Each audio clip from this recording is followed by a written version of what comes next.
go. Start this all over. You're in the zone. I can tell by the body language that you were in such a zone. So let's take it from the top. Hi, Greg. Hi, Richard. Hi, Antoine. Hi, Jaquay. I hope I'm pronouncing your name correctly. Hi, Cliff. Hi, Melanie, Taisha, Jamel, Patrick, Nicole, looking very glam, like that photo. Tiffany, also looking glam. Arthur Banks, Lisa, thank you so much for joining us. And of course, Zeph Farmby, SohoWorks 55 Water and Dumbo Artist in Residence. For those of you who don't know me, I'm Susanna. I'm the membership manager for SohoWorks here at 55 Water. And I have been just in awe of the work that Zeph has graciously loaned to our space in the loft, which you can see some of his pieces in the background. You can also check out his Instagram, Zeph Farmby, and also probably the SohoWorks IG stories. It should be there, and Soho House IG stories. It should still be there as well. It's been such an amazing month to have his work featured. It's made such a difference in the space. Our members at SohoWorks are loving the change. I think it's always interesting to have maybe some subtle social impact messaging in the background. I think it can always enhance your productivity at work. It can also inspire you. It can inspire your team. So again, Zeph, thank you so much. Thank you. Today, we have this conversation to not only talk about what inspires Zeph, but also talk a little bit more about his work. And he brought along Bishop, the Bishop Gallery, Stevenson, who runs the Bishop Gallery in Brooklyn. And we're really excited to have him here. We do have them seated 6 feet apart, right in between one of his largest pieces. So if you are interested in that work, you can probably more or less tell the dimensions of that piece based on how they're spaced apart. So I'm going to let Zeph and Stevenson take it away. And of course, if you guys have any questions, please just load them up in the chat and I'll make sure to get them to them. Okay? All right, Zeph and Stevenson, there you go. Awesome. Thank you so much, Susanna. I appreciate it. We are excited to be here on behalf of myself, Stevenson Dunn, my business partner, Erwin John, and the whole Bishop Gallery family. We want to thank Soho Works for hosting Zeph as part of their artist in residency. This is a warm, beautiful place. The staff has been amazing. And we're just very grateful for the opportunity to bring social studies and the impact of Mr. Farmby's work to the Soho Works environment. So thank you again for all your support there. Zeph and I have done this a few times, so I don't think we're gonna lollygag or make you wait. We're gonna jump right on into it. Yeah. And we'll start off by allowing Mr. Farmby to introduce himself. I see a lot of familiar faces before the new faces. Get to know Mr. Farmby, where he's from, and why he does what he does. All right, so Zeph Farmby, originally from Chicago.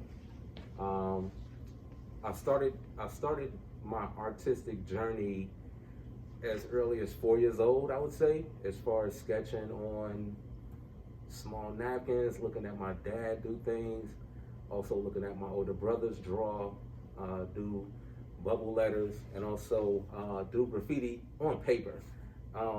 And then I continued my journey as I got older. When I was a teenager, I started doing graffiti in Chicago. And from there, I also won tons of art competitions. Throughout Chicago. I was featured in Chicago Sun-Times at a young age. Just a number of things with art and with accolades to come with it. Also, Where'd you go to school? I went to high school or college? All right, so I went to Percy L. Julian. For those from Chicago, I went to Julian. I went to Julian, and there is where I really got my teeth, or like my, hands in the mud as far as doing graffiti on the street and getting my name known in Chicago. And at the time, I was also doing advanced art classes in high school, where I did classes at the Art Institute in Chicago. So at that time, I was also one of the advanced students in the after school program, where there I kind of. Is that what got you into wanting to paint professionally? These competitions? Well, no, what that was there, but at the same time, I was also playing basketball. I was into sports heavy. Okay.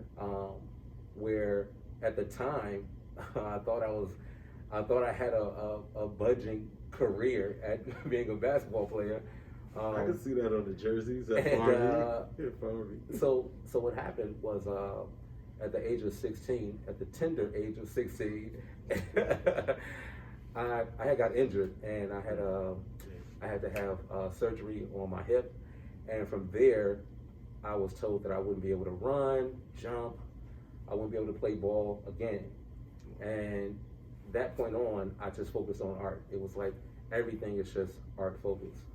So from there, I won even more competitions because all of that energy that was going elsewhere, I just put it all into art.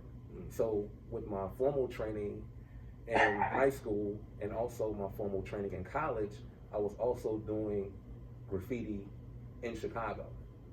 So in college, my professors and I were kind of butt heads because I was such, I was stubborn. I would say that, right? Just to be honest with you, I was stubborn, and I didn't want to change my style from what I was doing on the streets in Chicago.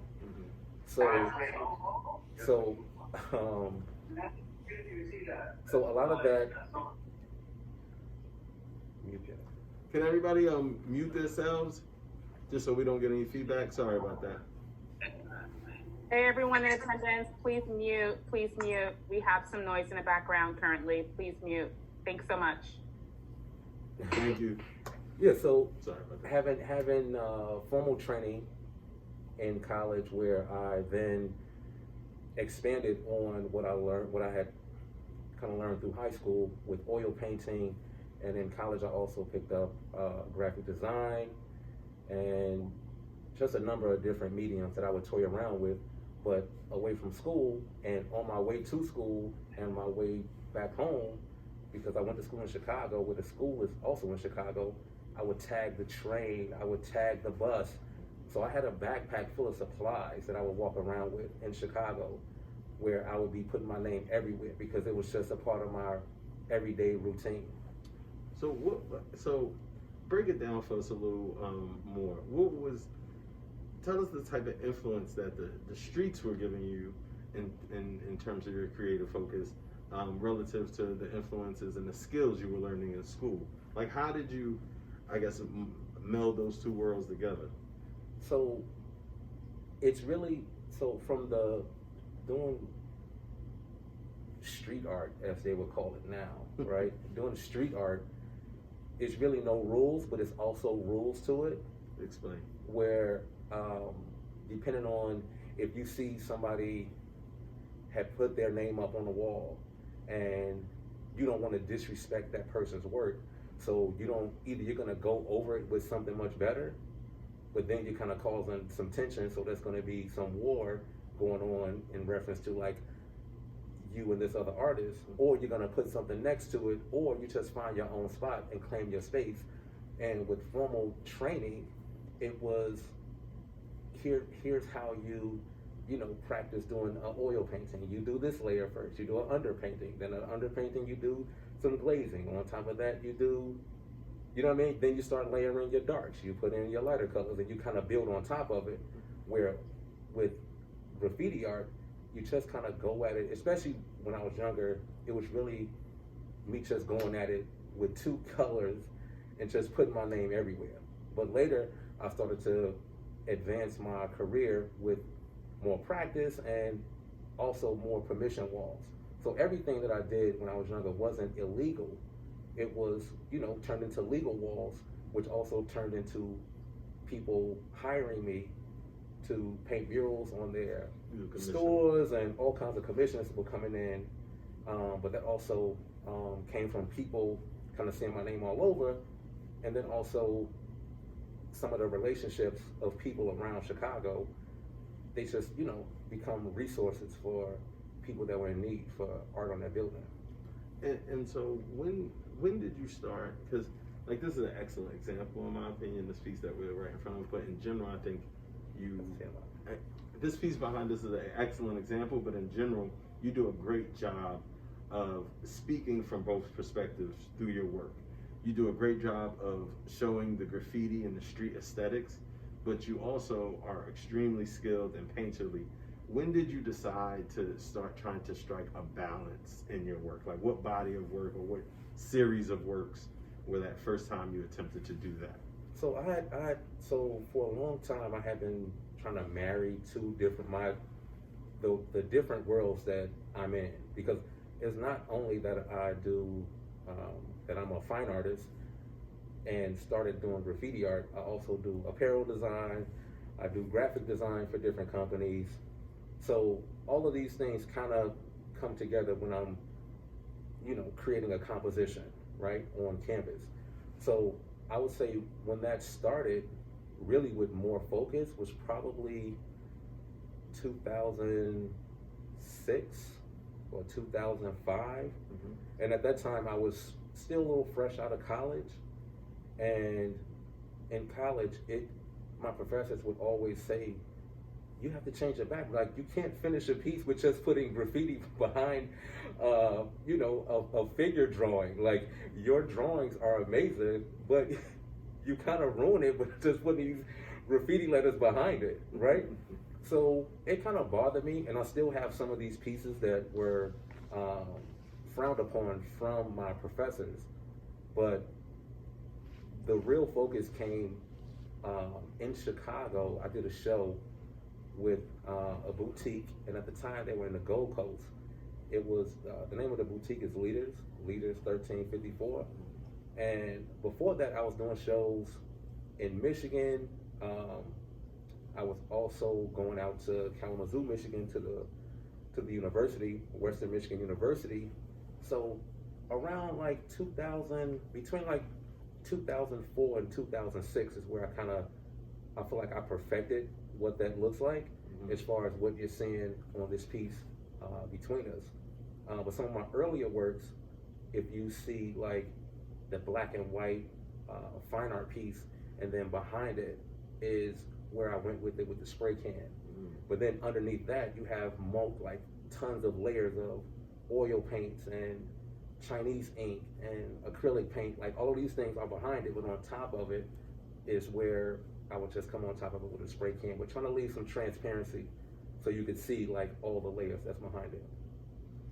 And why is that important that you even express yourself in that way? Because I know I'm asking in almost a rhetorical sense, because I think I know part of the answer, but explain to the rest of us, why is it important that you meld these two worlds together, and that you get the street art and your formal training and be able to speak to both groups of people? Why is that important for you as an artist? Well, it's important to me because I feel like it's my individual voice, where every person that's a creative, you all have your own style, or we have our own style in a particular way that we do something, even on how we dress, right? Like I may pick out a pair of pants that other people will look like, that'll look at like I would never buy those, right? But then once I wear it, it's like, okay, those were kind of made for you because you make it work.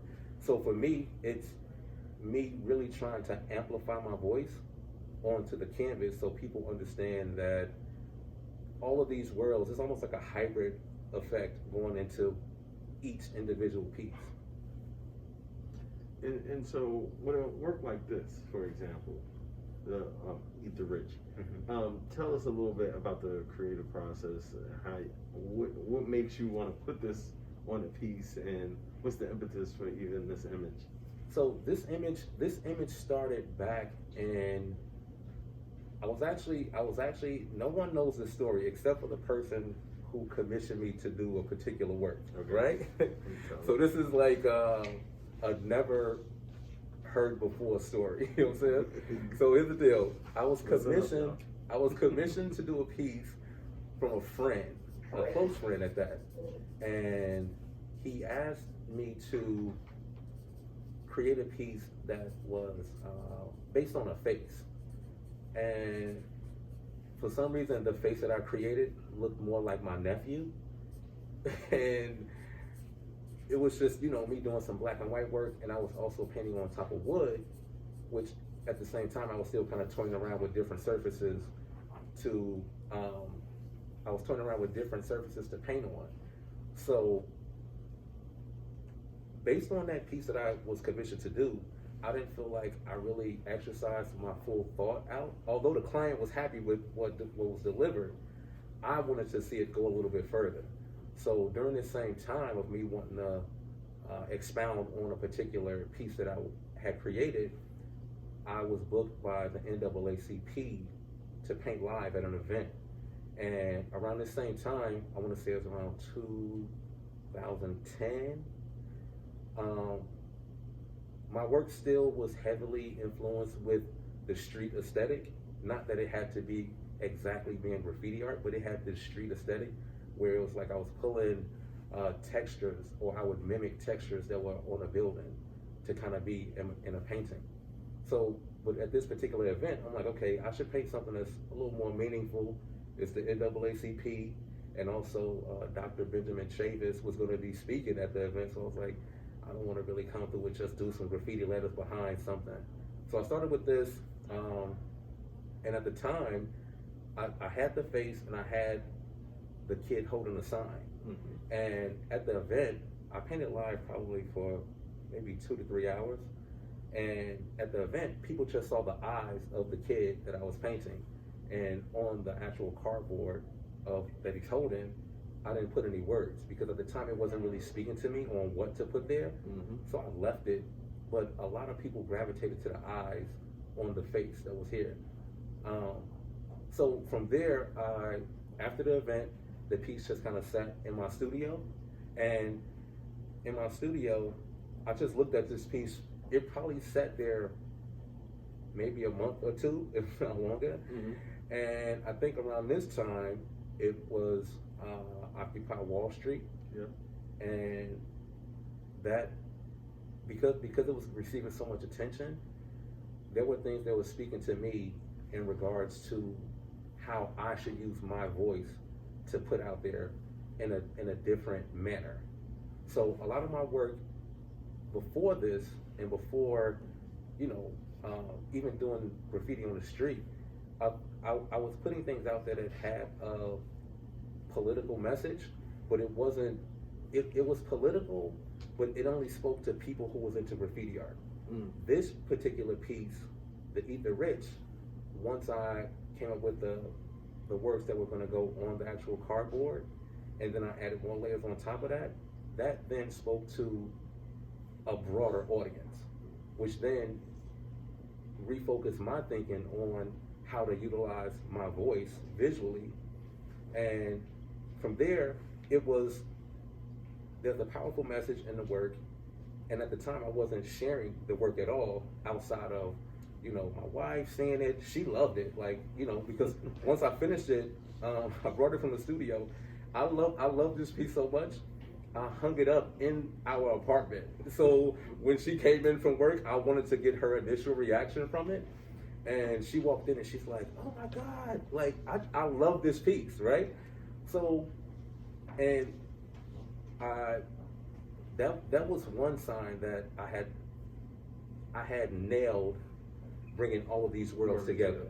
And then also that same person who had commissioned me, my friend Dan, he had commissioned me to do the piece that inspired this one. Mm-hmm. I sent him a picture of it, and he's like, that's the piece you were supposed to create for me. He's like, that's my piece. He's like, I know what inspired that piece, and it was me that inspired that piece. So, but that's the long short of it, though. No, I got you. Yeah, that's actually an excellent segue Thank you so much. The body of work that's on display here now. Thank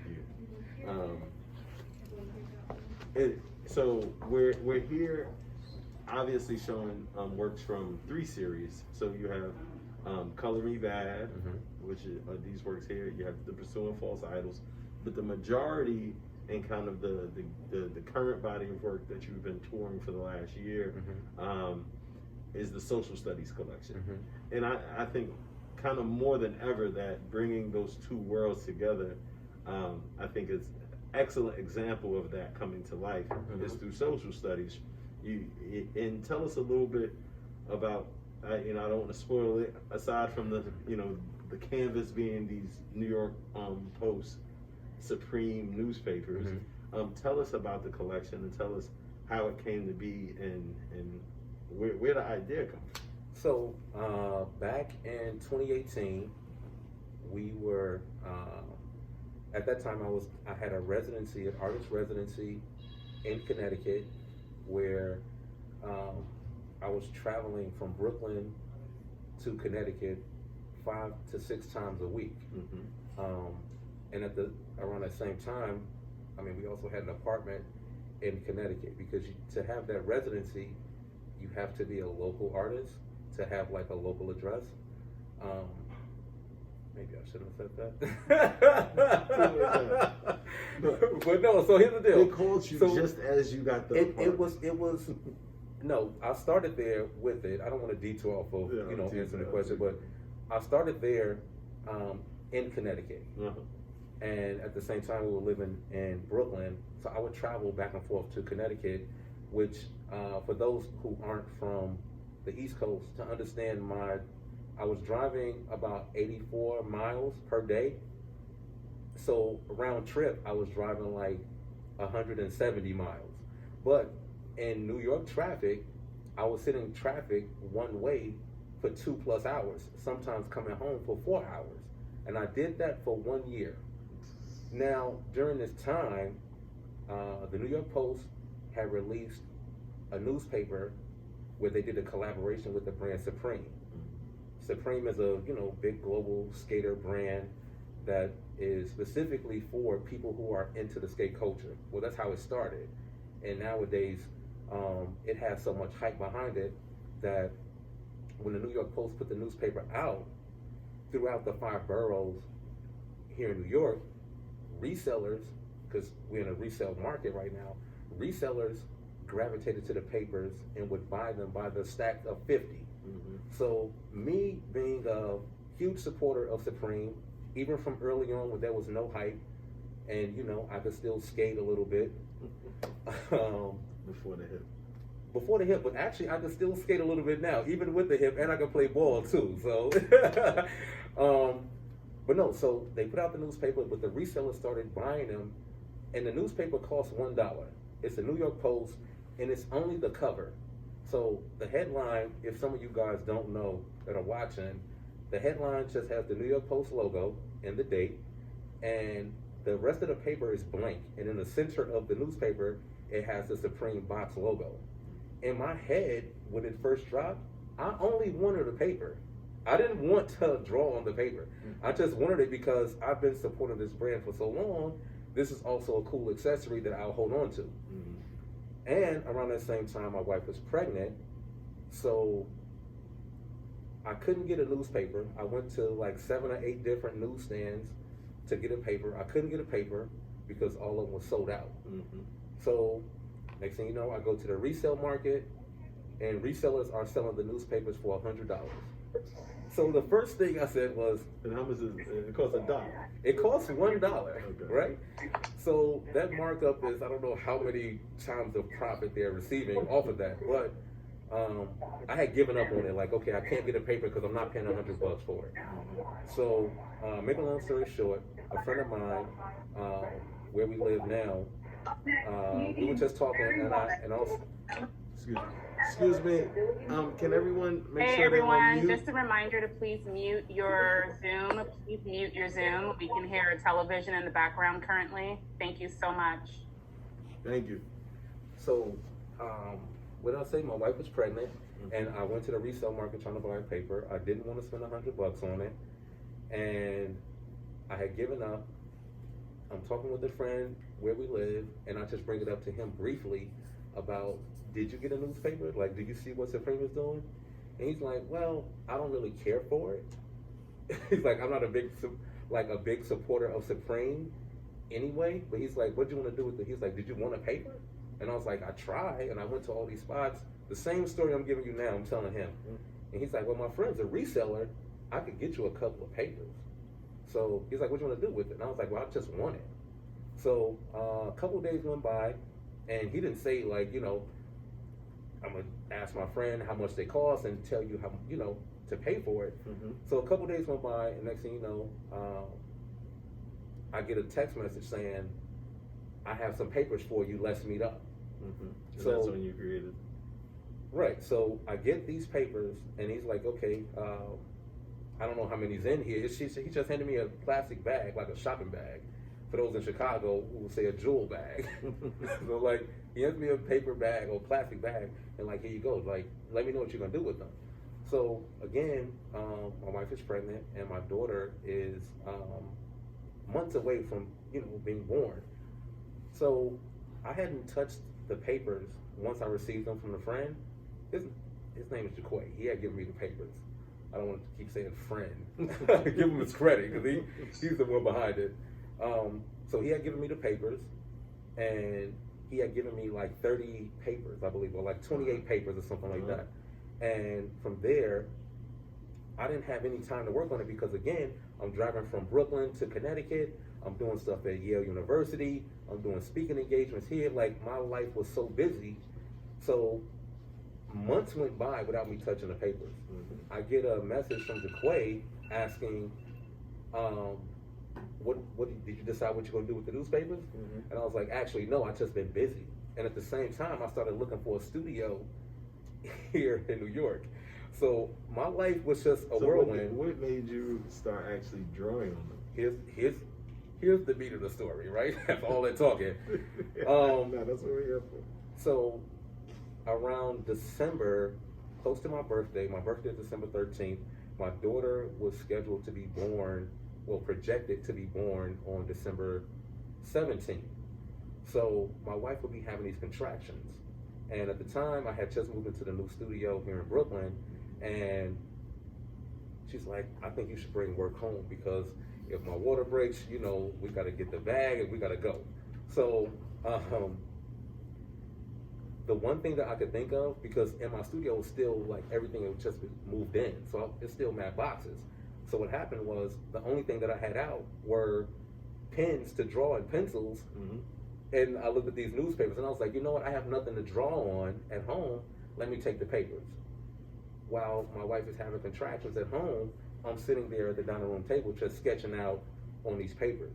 And I decided to sketch historical Black figures who spoke to me as like, these were people that kind of paved the way for current day of, you know, activism, right? Whether, you know, it's a Black Panther, whether it be someone like Angela Davis, Nina Simone, you know, these people spoke to me in a way, and, and I also just wanted to sketch something out, just to kind of keep my brain moving. So you went from sketching pretty much in your living room to transforming this into part of your studio practice, to now you've shown these works in New York City, Chicago, Miami, and hopefully as the world gets back to a little normal, we'll continue to show them. For sure, and some international, and now here at Soho Works. And now here at Soho Works, and also some international collectors purchase these works. So some of these works are in London, some are in Paris, some, you know, so the works have also spoken to people outside of the U.S.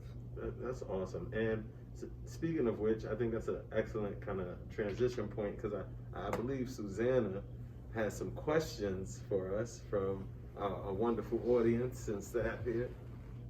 Yeah, we're almost 30 strong here, so some questions are definitely coming in. Okay. I'm going to start with Richard's question, which was in regards to the exhibit. Richard's waving. So it's a social studies exhibit. Is it going to go back on tour someday? I know you guys were supposed to be in Japan, and then the pandemic hit, and, you know, that just kind of uprooted everything. So when do you anticipate the social studies exhibit to go back on tour? So I was gonna say, so the short answer is yes. The question is when. When, right. We actually have never stopped communicating with our partner galleries and institutions around the world that we're gonna host it. It's just things change on a weekly, daily, monthly basis. Right. So we're just trying to still figure it out. The date keeps getting punted, so I don't want to be like, the album's coming, and keep throwing the date out there. But hopefully, by fall of next year, we'll have a strong sense and maybe even some dates by then. But I don't want to throw out an exact date right now because we've made that mistake in the past, right? And had to punt. Okay. Well, I have another question from Tiffany. She would love to hear Zeph talk about how he motivates, or actually like his muses for his pieces. She wants to hear a little bit more about that. Okay, so some of the people, just referencing social studies anyway, were Black heroes of mine. That when I was younger, my dad and his nephew and some of his friends would kick the family out of the living room and listen to audio recordings of Malcolm X. And at the time, I just heard this voice, and I'm like, what? Like, why I gotta get out the room when you just listen to somebody, right? But at the time, that's how I felt. But I would hear these voices, and also the other thing that helped me select the people that I choose to commemorate is like my experiences when I was younger. So at the time, Spike Lee had put out a movie about Malcolm X, and I wanted a hat. Like they had these fitted hats that came out, and right, one with the X. With the X on the front, yeah. So yeah. I was hyped about it. So I didn't get a chance to. I wanted a hat so bad, and I would tell my dad, like, I want this hat. Like, I need it. Everybody at school got it. I got to get me one. So my dad said to me, who is this? Like, what is X and who is Malcolm X? So I'm like, well, it's the guy in the movie. And he's like, well, no, if you write a report for me on who Malcolm X is, a one-page report. At the time, I'm like, one page is a lot. Like, front and back, or just the front page, right? So he's like, no, front and back about who Malcolm X is, because you should only wear things that you know about, that you feel like they speak to you.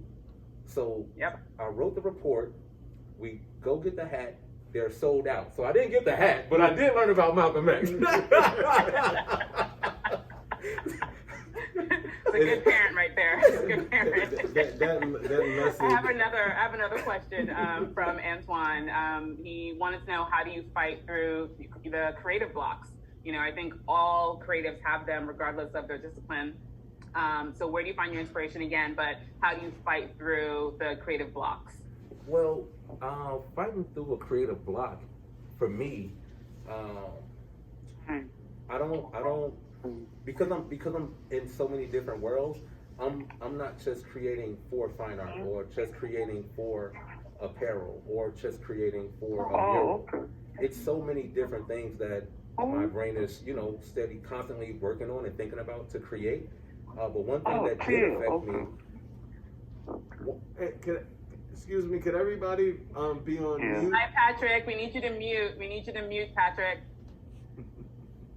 So one thing that did affect me, in a way that I'm sure everyone was affected, was the pandemic. Once it hit, it had been months since I had been in the studio, and at the time, me and my wife, like, her world was just upside down. And although my studio was nearby in the neighborhood, like blocks away, it was also tough to do because the pandemic had put a stop to life. Even me walking my dog at 5 a.m., my dog was kind of looking around like, is it the Twilight Zone? So it had been maybe five and a half or 6 months before I even created anything. So it was tough for me to get back into a rhythm, because being a creative, just like anything that you practice, if you do it every day, you're already sharp. When you go into the studio, it's not like, what do I want to paint? It's like, no, I'm getting to doing this, and you know, things just kind of flourish out of that.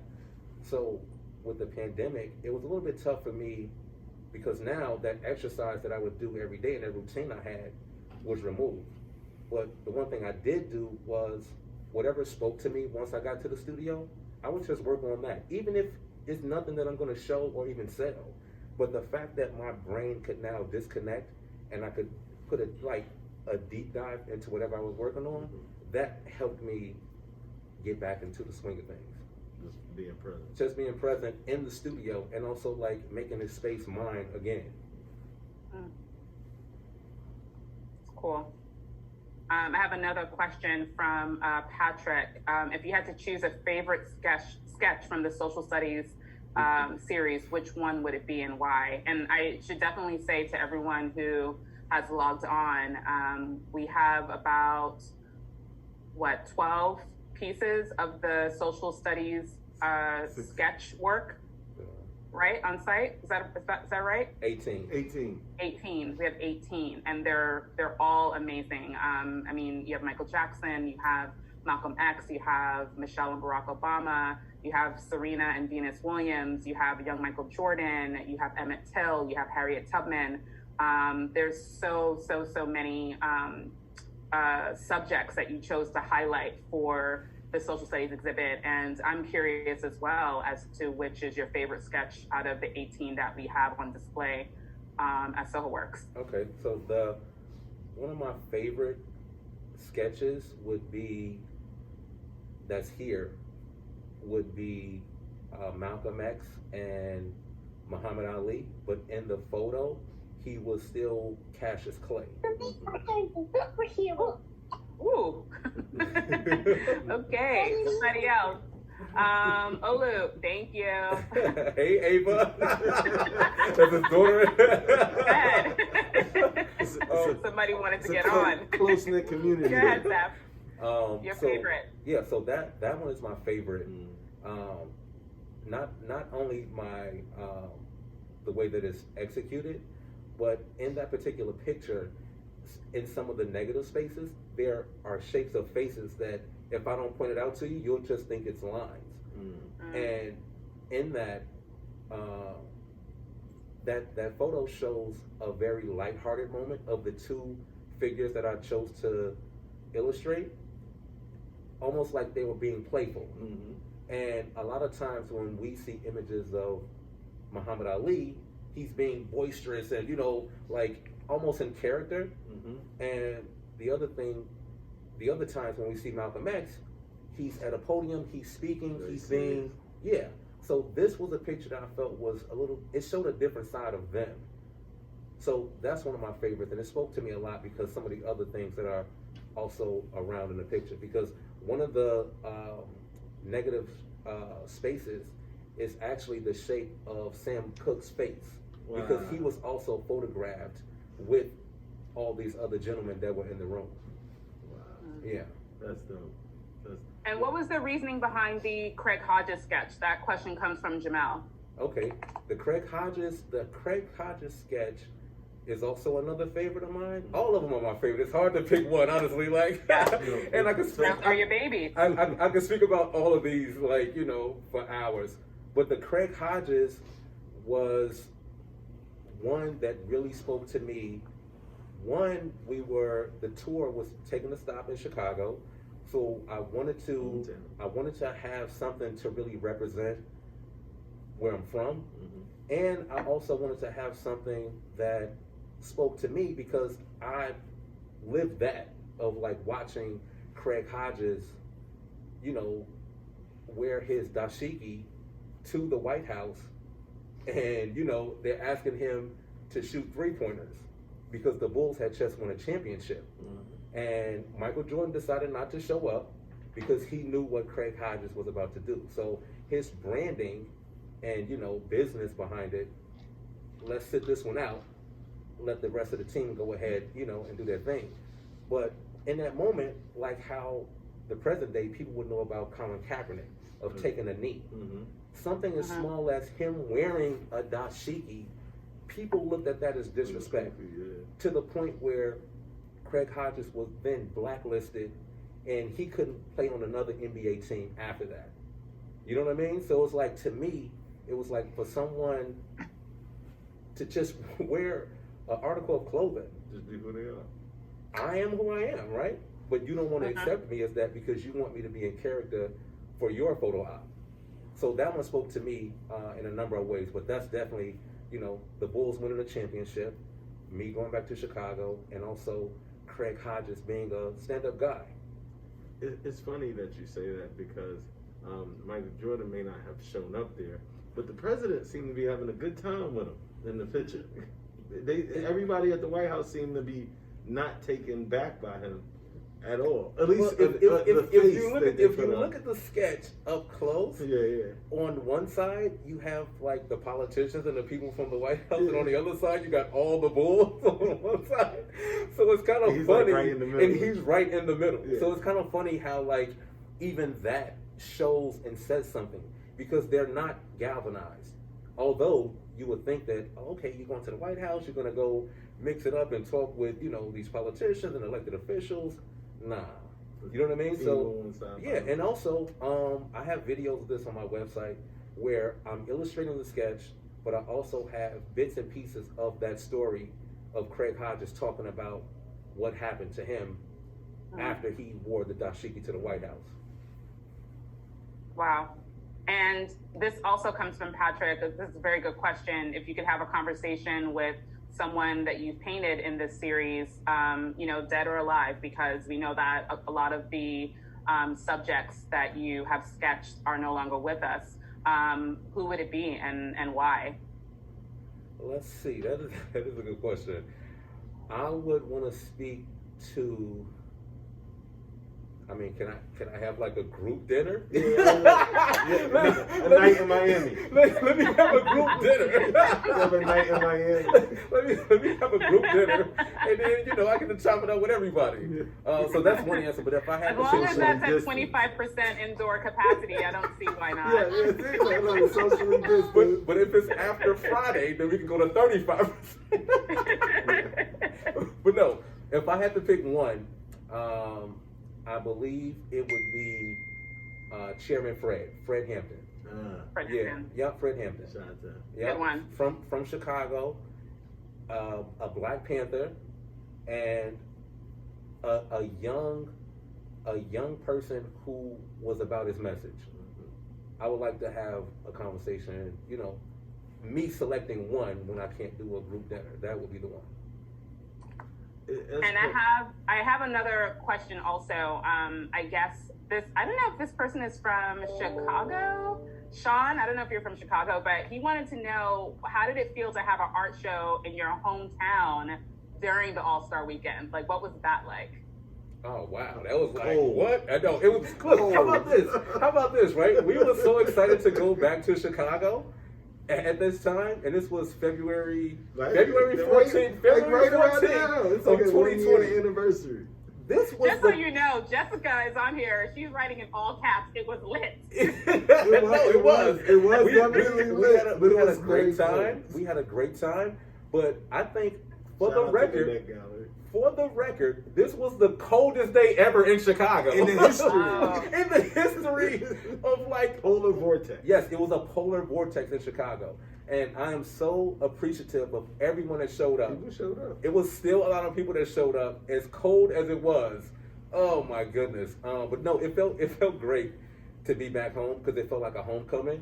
Because for a long time I had been doing shows all over, and also doing murals in Haiti and traveling to Japan and all these things that people back home in Chicago would see me doing, and they would always message me on Facebook or through my website, when are you going to bring the show back to Chicago? When are you going to, you know? So this was really a homecoming for me, you know, even during the polar vortex. And at the same time, people were kind of joking about coronavirus, where you would see somebody and be like, oh, let me give you my elbow, right? So it was around that time where people were still lighthearted about it.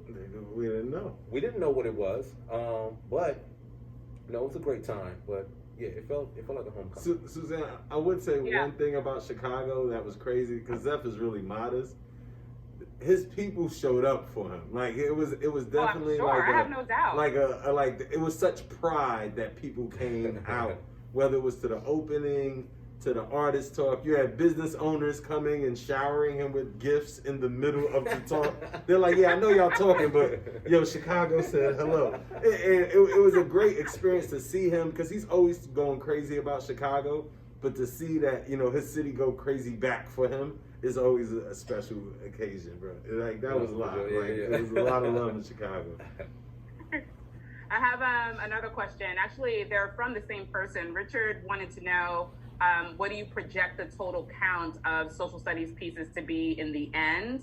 And does the back sports page of the post also have the Supreme logo? Okay, so you getting ahead of us. I think. Well, I'll share it because I know the number, but the total will end up being 50, because I just want to stop at 50, because I have some other ideas that will also piggyback the series, which will also prolong the series in a different manner because of some different packaging with it. And the backside of the paper also says Supreme on it. So if you notice in some of the sketches, some are the front page where it just says the New York Post, and then some also have some sports figures, like a young version of Serena, of the Williams sisters, Serena and Venus Williams, where at this time they were still having interviews of, like, you know, people calling them like, what's up with your hair? Why do you wear the beads? Why this? Can I touch your hair? Can I do this with it? And then to look at them now and how they're celebrated. But yeah, the backside says the best sports in town or something like that. And yeah, both sides do showcase the Supreme box logo. Cool. And I know we have like four of the sports pieces in the loft, right? Yes, we do. Yeah. Richard also had another question about your fashion, which, I mean, I can tell everyone here, I have a front row seat to Zeph's fashion pretty much every day when he comes here. I'm just like, all right, where did he get this? How did he do this? Like, the layering, the colors, it's you know, you're kind of like a fashion icon right now. You know, I'll take it. Thank you. I don't know if you I'll know. Take it. Thank you. I don't know if you know.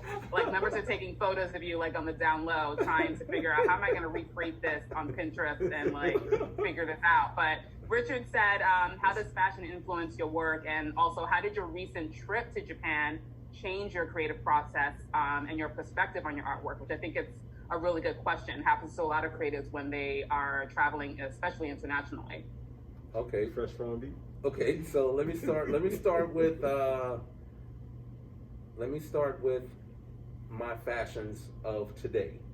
So oh, sorry, and it's a different Richard. I was just corrected. Sorry, this is Richard Thompson asking the question. Well, Rich, different Rich. We have Richard McDougall and we got a Richard Thompson. I'm mixing all the Richards up. Sorry. Well, Richard, I appreciate both of you, Richard Dirty Bodega and Richard McDougall. The collective. Both collectors. Both collectors. Two collectors. Here we go. I appreciate the support and thank you for joining us. So my fashion today, I kind of had an idea of what I wanted to wear, and I also, like, just about shopping, like, I don't go, you know how some people go shopping, it's like, I need to get a fit for this day. I never shop like that because I just when you have an archive of fly gear. No, so here's what it is, honestly. This was pieced together this morning. And some things, you know, even my wife, while I was shopping, she's like, why do you want that? It makes no sense that you would even want to wear that. Listen, I'm going to play dirty and ask, with there being respectful, where'd you get that sweater, man? So you don't like telling people. What do you mean? I mean, where'd you get that? This is from Ralphie. But no. Okay, so here's the deal, honestly. So this was pieced together at the last minute this morning. And to speak about my trip to Japan, Rich, his wife Brandy, and my wife Yana, we all went on this excursion of touring Japan, and it did influence me. It did influence me a number of ways, but it spoke more to my soul than it did to my work. But it could be kind of coming through in my work, because for what I knew of Japan, which was very little, it was still eye-opening to me to experience the culture and different cultures, because we traveled through, being in Tokyo, going to Kyoto, going to Harajuku, going, Osaka. And then, and a funny story about the trip to Osaka, the hotel that we stayed in Osaka, the museum where my show is going to take us stop to is in Osaka, and it was down the block from there. It was like we could walk there, which was so like serendipitous, I take it, right? So, but yeah, we walked by, they were closed because I was also in communication with Stevenson and Irwin of the Bishop Gallery. And it was like, okay, we could kind of set this up where you could go by and meet, the owners and just kind of take a look at the gallery. But while we were there, they were closed. So I didn't get a chance to stop. But it is quite amazing to have been in that area where the Red Museum is, and to know that my work will be taking a stop there at the Red Museum in Osaka, Japan. They're still excited to do it as soon as we're allowed. Yeah. So, because we're wrapping up soon, you have another question for us? Yes, and this question is for me.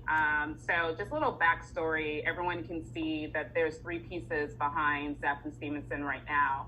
And what a lot of people don't know is that we had to make a switch out of one of the pieces because one of his artworks actually sold. I think it was the morning of the installation, which, I mean, first of all, everybody should clap because, what we're experiencing right now in this pandemic, and an artist to make a sale of that magnitude is just amazing. So I was really, really happy for Zeph, but then it also left a blank space because the buyer wanted the piece right away. And so Seth, he texted me and he said, I have some pieces at the studio. I'm going to send you a photo and, let me know what you think. And he sent me a photo of the piece that's right behind him, the orange piece, with a young boy holding up a sign, which everybody can see, that says, "One day the poor will have nothing to eat but the rich." And I think honestly, and I'm sure Zeph will corroborate, I think honestly Zeph didn't think that I was going to say, yeah, bring that over. I pretty much said in 5 minutes, we had a whole conversation. Bring it over. And I think it's, again, such an impactful statement to have, not just during this time, just, period, because art has, again, a way of inspiring people and also just making a community really think about paying it forward. And we have a lot of members here that are in the entrepreneur space, and they're in the giving space of giving back, So my question is about this piece in particular. When did you create this piece and the catalyst behind it, like creating this piece? And it's huge. Like the measurement is, what's the measurements on that? 60 by, was it 62 by 62? Yeah. It was like 5 feet both ways. Yeah. So we talked about it a little bit earlier. We did speak about this a little bit earlier, but I'll speak about this particular one. That's the actual street sign. The street sign is and was a creative canvas for me for an art show that I did with the Bishop Gallery back in 2014 or 2015. 2015, and it was a part of an installation that I did inside the gallery. And at the time, the owners of the gallery, they didn't have an artist come in and do an installation quite to this magnitude, because I mimicked a street, like an actual street highway. Like a highway where the street sign would actually sit. So in the middle of the gallery, I brought in rocks, all kinds of pebbles and bricks and gravel. And this was in the middle of the gallery where the street sign was, on a stand. Like it would be on the highway. So I just felt like this, again, going back to my earlier point of trying to marry two different worlds and also bring a street aesthetic or an outdoor aesthetic into the fine art space. So, but yeah, and also this piece right here is one of my most popular pieces because even today it's still viral throughout different social media platforms. So I just kind of wanted to repurpose it. Where's some of the places it's been? This piece has been, it's been to my talks at Yale University. It's been to more institutions, right? Which is also some commercial stuff. And also some commercial spaces, but it's funny to me that the institutions will allow such work to be there, but I also get because it's also educational. So I'm not surprised by it, but sometimes even like Susanna was saying, when I text her the image that was the piece that could potentially replace the praise and worship piece that, had to be shipped out immediately, I knew I was gonna hear no right away because I thought the piece was a little bit much for the space. Because, Soho Works, it's a particular brand, and also Soho House is a particular brand. And if you see the curation in their different venues, it's not something as loud as this. And I'm not saying that that's a bad thing, but with me being able to transform the space, thanks to Susanna and everyone involved, Bishop Gallery, my wife in particular,